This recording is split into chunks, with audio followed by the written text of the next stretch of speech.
Bismillah, Assalamualaikum warahmatullahi wabarakatuh. Baiklah anak ustazah semuanya, hari ini kita akan belajar tematik, tema 1, subtema 1, pembelajaran 2. Adapun muatan pembelajaran pada PB2 ini ada 3, 1 matematika, 2 PPKN, dan 3 SBDP. Tujuan pembelajaran kali ini yang pertama, siswa mampu menyebutkan bilangan sesuai nilai tempatnya yang benar. 2.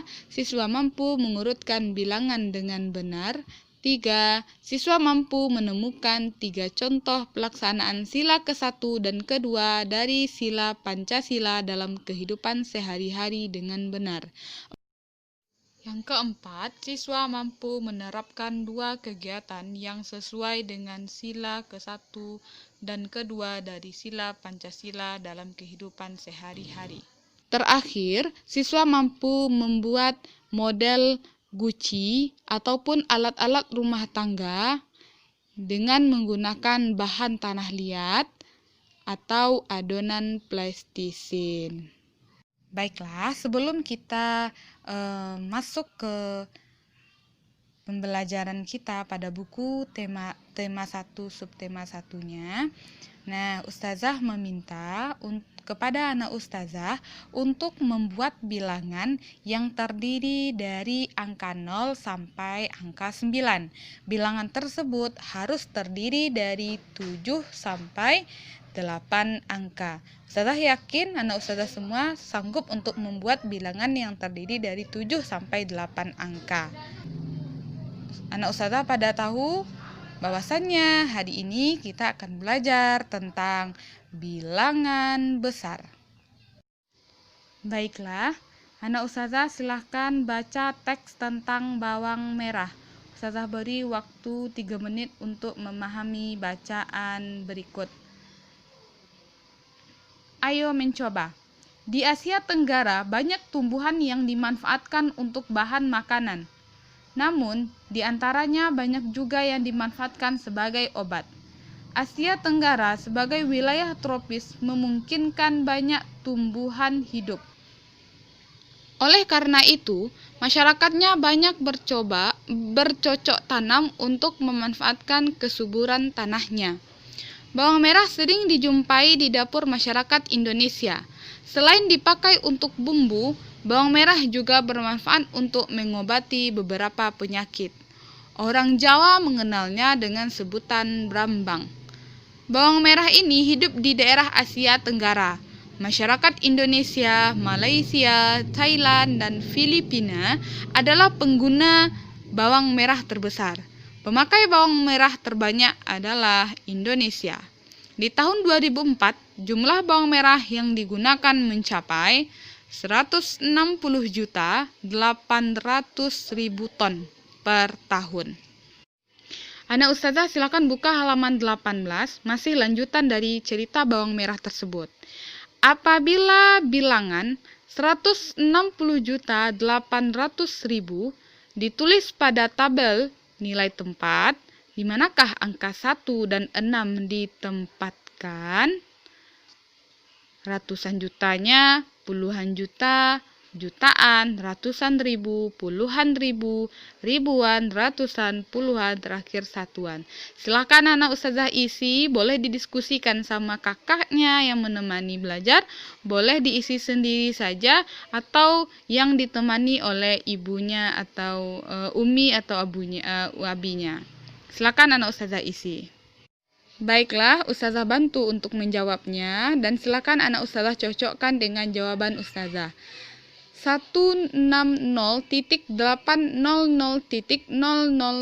itu dibaca atau bilangan itu kita baca 160.800.000. Angka 1 menempati nilai tempat ratusan juta. Sementara nilai tempat puluhan juta adalah angka 6, nilai tempat jutaan angka 0, angka 8 nilai tempatnya ratusan ribu, angka 0 puluhan ribu, angka 0 ribuan, angka 0 ratusan, angka 0 puluhan, dan angka 0 yang terakhir satuan. Nah, Ustazah silahkan anak Ustazah samakan jawabannya benar atau tidaknya dengan Ustazah. Nah, selain bawang merah, nanas juga banyak tumbuh di Asia Tenggara. Saat ini nanas banyak diproduksi dalam bentuk kalengan maupun dalam bentuk kemasan yang lebih menarik. Anak Ustazah silahkan baca cerita nanas berikut. Perhatikan informasi berikut. Nanas adalah buah yang memiliki manfaat bagi kesehatan. Selain buahnya enak dimakan, nanas diyakini mengandung vitamin, protein, dan mineral yang sangat penting bagi tubuh. Di Asia Tenggara, banyak nanas ditanam di Filipina, di Thailand, dan di Indonesia. Berpenduduk sekitar 555 juta, Asia Tenggara menjadi penghasil nanas tertinggi di dunia. Di Kecamatan Sungai Apit, Siak, Indonesia, produksi nanas mencapai 21.600.000 per buah per tahunnya. Seorang petani di daerah ini bisa berpenghasilan 34 juta rupiah sampai 42.500.000 rupiah per tahun. Penghasilan mereka setiap bulan adalah sekitar 2.830.000 rupiah sampai 3.540.000 rupiah. Nah, anak Ustazah boleh dicatat di buku catatannya. Pembacaan angka selalu dimulai dari posisi karakter angka terbesar. Bilangan yang memiliki 2 karakter, angka terbesarnya adalah puluhan. Bilangan yang memiliki 3 karakter, angka terbesarnya adalah ratusan. Bilangan yang memiliki 4 karakter, angka terbesarnya adalah ribuan, dan seterusnya. Selanjutnya, kita masuk materi baru tentang penggunaan tanda pisah angka. Nah, tanda pisah angka ini digunakan untuk bilangan lebih dari 999. Tanda tersebut digunakan untuk memisahkan setiap 3 digit angka dari sebelah kanan urutan angka. Tanda pemisah angka memisahkan kelompok angka ribuan, jutaan, dan seterusnya. Di Indonesia, tanda pemisah angka yang kita gunakan adalah tanda titik. Anak Ustazah bisa lihat di bukunya halaman 20, itu ada angka 1432321. Berarti kita pisahkan 3 digit angka dari sebelah kanan. Maka dapatlah cara membaca bilangan tersebut 1.432.321.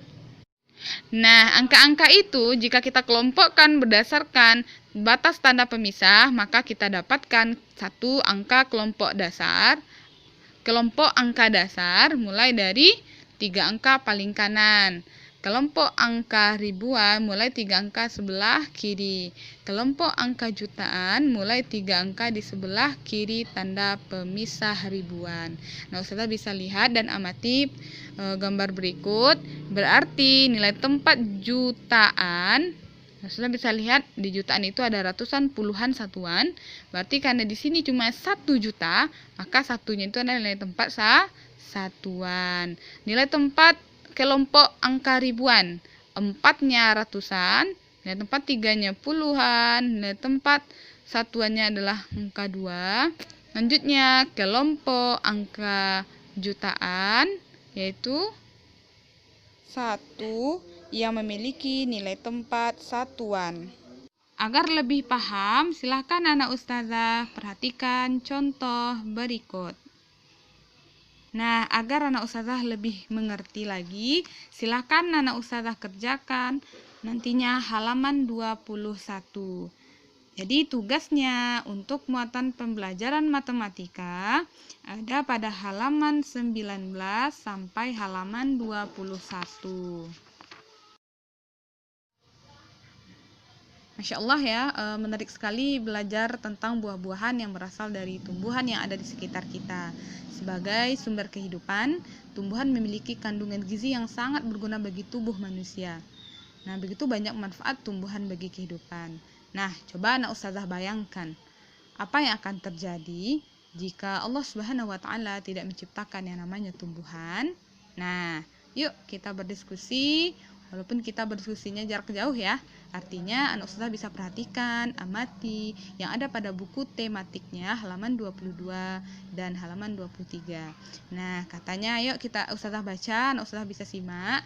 Di hari libur, Lani dan teman-temannya merencanakan untuk berkumpul di rumah Edo. Mereka berencana membuat minuman dari jahe. Ya, mereka akan mengolah jahe menjadi minuman sehat dan segar. Namun, alangkah kagetnya Lani, Udin, Siti, Dayu, dan Beni. Edo ternyata sedang sakit. Ia batuk dan demam. Edo terbaring di tempat tidur. Nah, jadi tumbuhan jahe itu sangat bermanfaat sekali bagi tubuh kita. Apalagi pada masa saat sekarang ini, ada yang namanya sekarang yang sangat berbahaya, virus COVID-19, virus corona, yang dimana salah satu solusi obatnya kita bisa konsumsi jahe, yang mana jahe tersebut bisa menjadikan minuman yang sehat dan segar. Nah, akhirnya mereka sepakat membuatkan wedang jahe untuk Edo. Di belakang rumah Edo banyak tanaman jahe. Edo sangat senang, persahabatan mereka sangat indah. Mereka memiliki latar belakang yang berbeda. Namun, semangat tolong-menolong di antara mereka sangat tinggi. Nah, kalau begitu, sikap teman Edo sesuai dengan nilai-nilai yang ada pada Pancasila. Anak ustazah masih ingat kelima sila Pancasila tersebut. Apa yang pertama? Ketuhanan yang Maha Esa, kemanusiaan yang adil dan beradab, persatuan Indonesia, kerakyatan yang dipimpin oleh hikmah kebijaksanaan dalam permusyawaratan perwakilan, serta keadilan sosial bagi seluruh rakyat Indonesia. Jadi Masya Allah ya, perbuatan teman-teman Edo yang sangat sangat baik kepada Edo, yang mana semangat tolong menolongnya sangat tinggi. Ustazah berharap juga kepada anak ustazah nantinya baik di kelas 6A, di kelas 6B, di kelas 6C maupun 6D, jagalah persahabatan kelasnya. Karena pada sekolah kalau pada pembelajaran normal, sekolah itu, kelas itu sama dengan rumah kita. Artinya apa? Anak ustazah punya orang tua di sana. Siapa orang tuanya? Gurunya, wali kelasnya. Anak ustazah punya teman, punya banyak teman. Jadi ustazah berharap nantinya tidak ada yang namanya perkelahian di dalam kelas. Adanya nanti tolong menolong, sikap yang semangat tolong menolong, sikap bekerja keras, artinya begitu. Jika ada yang salah, teman satu menasihati teman yang lain. Nah, sama dengan ini. Kalau begitu, itu sudah anak ustazah lakukan, berarti anak ustazah sudah menjalankan sikap-sikap yang menerapkan sikap-sikap yang ada pada Pancasila. Nah, kalau begitu, bisakah anak ustazah membuatkan atau menemukan nilai-nilai apa saja yang terkandung dalam sila-sila Pancasila? Yang pertama, ketuhanan yang Maha Esa. Yang kedua, kemanusiaan yang adil dan beradab. Tahukah anak ustazah? Silahkan anak ustazah baca halaman 24. Nah, selanjutnya anak ustazah bisa mengamati gambar dan mencocokkan gambarnya dengan nilai-nilai yang ada yang terkandung dalam sila ketuhanan yang Maha Esa dan sila kemanusiaan yang adil dan beradab. Silakan perhatikan gambar pada video berikut. Selanjutnya, kita masuk materi SBDP, membuat gerabah atau alat-alat rumah tangga dari plastisen. Nah, ini secara di dalam bukunya ada proses pembuatan patung Nusantara dari tanah liat. Nah, kita kan nggak boleh membuat patung. Nah, secara teorinya ustazah ajarkan kepada anak ustazah, boleh anak ustazah buka halaman 23. Pembuatan patung tanah liat dapat dilakukan dengan beberapa teknik. Ada nama teknik cetak tekan, maupun teknik ukir. Untuk teknik cetak, tekan, dan ukir sebaiknya menggunakan tanah liat plastis. Jangan menggunakan tanah yang terlalu lembek karena akan menyulitkan untuk memperoleh bentuk yang tepat dan rapi dan jelas. Tanah liat yang terlalu lembek akan lengket pada cetakan sehingga sulit diangkat dari cetakan dan sulit untuk diukir. Nah, di sini kita tidak boleh membuat patung, kita tidak boleh memajang hasil patung di rumah atau dimanapun. Nah, maka Ustazah alihkan ke dalam proses pembuatan gerabah atau alat-alat rumah tangga seperti guci atau tempat pensil atau apa gitu. Nah, nanti tempat itu bisa kita ukir. Syaratnya tanah liat yang kita gunakan tidak boleh terlalu lembek, akan lengket pada cetakan. Kalau lembek tentu lengket pada cetakan. Nah, anak ustazah, jika di rumahnya tidak terdapat tanah liat, boleh membuat sendiri adonan plastisine, yaitu dari tepung. Apa saja langkah-langkahnya? Nah, ini dia. Cara membuat adonan plastisine. 1. Campurkan terigu, garam, dan minyak sayur dalam wadah. 2. Masukkan air hangat secara bertahap hingga adonan menjadi liat tidak lembek. 3. Gulung dan remas-remas adonan hingga bercampur dengan sempurna. 4. Bagi adonan menjadi beberapa bagian. Buatlah lubang di tengahnya dan teteskan pewarna makanan. Kemudian gulung-gulung adonan hingga warna tercampur semuanya. Baiklah, hanya ini yang bisa Ustazah sampaikan pada pembelajaran 2 ini.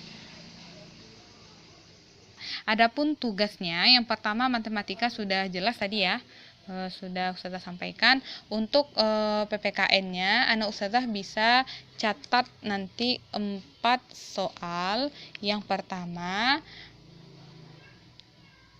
jelaskan 3 contoh penerapan sila ke-1 dalam kehidupan sehari-hari. 2. Tuliskan 2 kegiatan terkait penerapan sila ke-1 dalam kehidupan sehari-hari. 3. Tuliskan 3 contoh penerapan sila kedua dalam kehidupan sehari-hari. 4.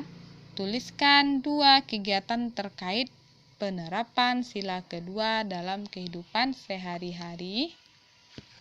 Dan yang untuk tugas SBDP-nya, anak ustazah cukup catat di buku catatannya bagaimana proses pembuatan patung, lalu tuliskan cara membuat adonan plastisine. Cukup untuk SBDP, tugasnya catatan saja. Baiklah anak ustazah, hanya ini yang bisa ustazah sampaikan. Kita tutup dengan doa penutup majelis. Subhanakallahumma wa bihamdika asyhadu an la ilaha illa anta astaghfiruka wa atubu ilaik. Assalamualaikum warahmatullahi wabarakatuh.